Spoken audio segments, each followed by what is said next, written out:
भगवान को हम क्या देते हैं बाहरी रूप से, ये भगवान नहीं देखते। हम भगवान को किस भाव से दे रहे हैं, भगवान हमेशा यही देखते हैं।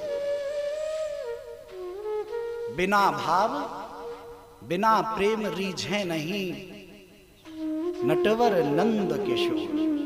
बिना भाव के बिना प्रेम के वो रीझते नहीं। संसार में भी जो चीजें हैं ना भैया, सबका महत्व तो भाव से ही है। हाँ,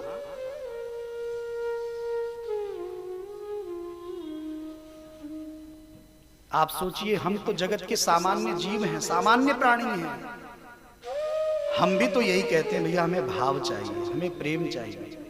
जब हम जैसे तुच्छ सामान्य नगण्य जीव भाव चाहते हैं, प्रेम चाहते हैं, तो परमात्मा तो केवल चाह ही उसी की रखते हैं। हम तो फिर भी भाव के अलावा कुछ अन्य भी चाहते हैं।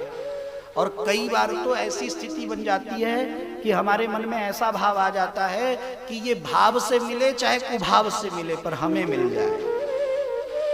ये प्रेम से मिले या बिना प्रेम के मिले, पर ये हमें मिल जाए। हम तो ऐसी स्थिति में फंस भी जाते हैं, लेकिन परमात्मा कभी ऐसी स्थिति में नहीं पड़ते। वो कहते हैं तुम लाख दो करोड़ दो, लेकिन अगर बिना भाव के दोगे तो वो मेरे लिए अमान्य ही होगा, अस्वीकार ही होगा। पत्रम पुष्पम फलम तोयम यो में भक्त्या प्रयच्छति। अगर भाव से दिया गया, प्रेम से दिया गया पत्र भी आप हमें भेंट करते हैं, पुष्प भी भेंट करते हैं, और अगर आपके पास कुछ नहीं है, आप प्रेम से हमें जल ही भेंट कर देते हैं, भगवान कहते हैं हमें तो वो भी स्वीकार है, लेकिन बिना भाव के नहीं भैया। एक छोटी सी बात मुझे याद आई। एक व्यक्ति बाजार जा रहा था। उसकी पत्नी ने पूछा कहां जा रहे हो? बाजार। क्यों? एक छाता लेने जा रहा हूं। तो पत्नी बोली आप बड़े सीधे साधे हो, दुकानदार जो रेट बता देता है आप उसी को देकर और सामान लेकर चले आते हो। आज मैं आपको एक शिक्षा दे रही हूं, एक मंत्र दे रही हूं, उसे लेते जाओ। पति ने कहा बताओ देवी। तो पत्नी ने अच्छी भली एक पट्टी पढ़ा दी, दुकानदार जितना रेट बताए, जितना दाम बताए, उसका ठीक आधा कर देना। तुम इतना बढ़ चढ़ कर बताते हैं वो कि सब ठग लेते हैं, और वो ठगते हैं और तुम ठगे जाते हो। कई बार मैंने देखा तुम बड़ी महंगी चीज उठा कर ले आते हो। तो एक काम करो, थोड़ी बार्गेनिंग किया करो। अब एक सीख लो, जितनी दुकानदार कीमत बोले उसकी ठीक आधी करना, तब बात बन जाएगी। रटा रटाया तोता पहुंच गया एक छाता लेने।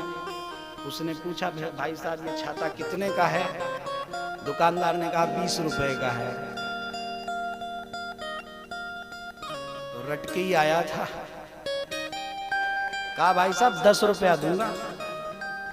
ठीक आधा कर दिया। देवी जी ने कहा था ना कैसे बात कटे भाई, 10 रुपया दूंगा। दुकानदार ने सोचा अच्छा भला आदमी है, हमने 20 कहा, ये सीधे 10 पे पहुंचा। अच्छा भैया चलो एक काम करो, 18 रुपया दो, छाता ले जाओ। उसने कहा भाई साहब अब तो 9 रुपया दूंगा।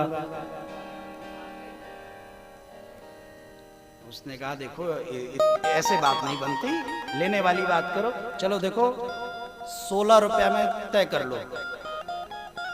उसने कहा भाई साहब 8 रुपए हैं, 8 रुपए में दे रहे हो तो बताओ। करते करते वो 12 रुपया बोला। तो ये भी बोला भैया अब तो 6 रुपया दूंगा। तो दुकानदार खींच गया, और खींचते हुए उसने कहा कि भाई साहब जब आप दुकान पर आए थे तो जितनी कीमत आपने अपने मुंह से बोली थी कम से कम उतना तो दे दो। 10 रुपया बोली थी ना, तो 10 ही दे दो। तो उसने कहा अब तो 5 ही दूंगा, अब तो 5 ही दूंगा। दुकानदार को जो गुस्सा आया, काम करो 10 रुपया भी मत दो, मुफ्त में ले जाओ। तब उसने कहा भाई साहब तब तो 2 ले जाऊंगा। बताओ मिलेगा उसे एक भी छाता?